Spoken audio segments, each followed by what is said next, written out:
Now, the Roger Wallens case, with the Daily Mail has sort of said just exactly what you were saying, Julie, that there's no copyright in ideas and get lost.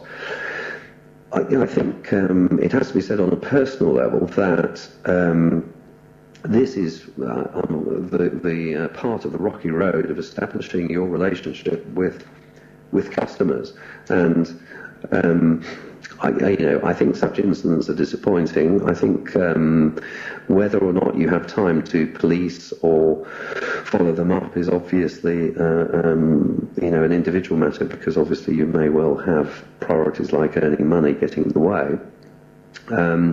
But what it tends to end up as being you as a writer establishing good working relationships with people that you can trust. You will find some advice. Tom is wondering about unions and associations and legal help and advice. You can certainly have a look at sites like the National Union of Journalists website.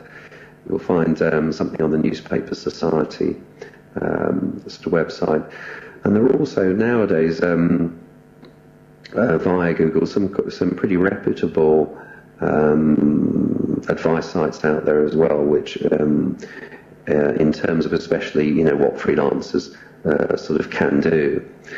Steinway's talking about music copyright because I know that's an area that he's involved in, and this is a very difficult one, because I've got a friend who's a photographer who at the moment is in the process of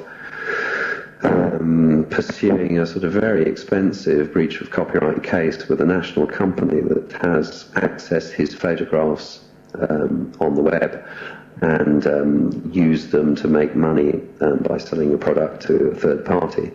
And naturally, it's partly a point of principle that you're just annoyed that somebody is making money from your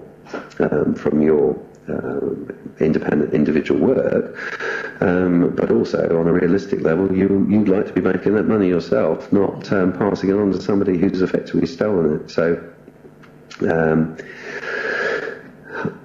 Karen's thrown in one about imaginative angles, or I think unfortunately, Kellyanne, a problem we've got with editors is that they are all individual, and they all think in their own weird and wonderful way. So it becomes quite hard, because there are so many subjective unknowns in the business, to give you a formula that is going to work for every editor.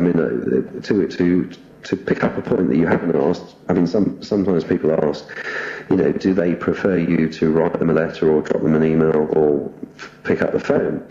And the same thing unfortunately applies. I know people that detest each of those and people who only use each of those. I know people that will delete randomly all their emails and say, if it matters, they'll get back to me. I know, I've met at least one commissioning editor who's taken great offence at being referred to in email style as sort of hi Mike, with a question.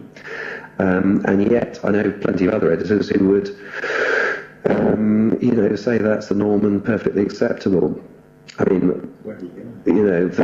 isn't a one size fits all answer. I think there are a few clues out there. You'd expect younger, more vibrant, IT related, so on, those sorts of businesses. You'd expect them to be more intuitively sort of expecting to deal with business on email.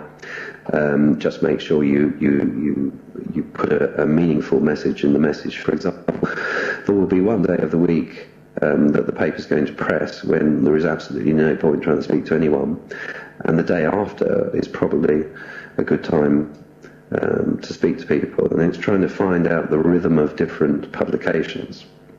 Sunday papers, for example, don't come in on Mondays, but tend to be planning on a Tuesday, so it's not a bad time perhaps to catch people.